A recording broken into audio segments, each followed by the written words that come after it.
يعني تخيلي لو الفلوس اللي عند تميم دي موجودة عند الملك محمد السادس، كان عمل ايه في المغرب؟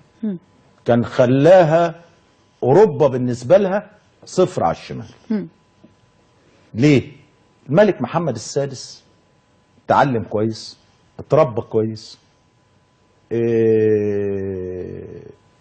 رجل سياسة، راجل بيخاف من ربنا، لم يغتر بغرور الملك. نعم. لأنه خرج من بيت ملك.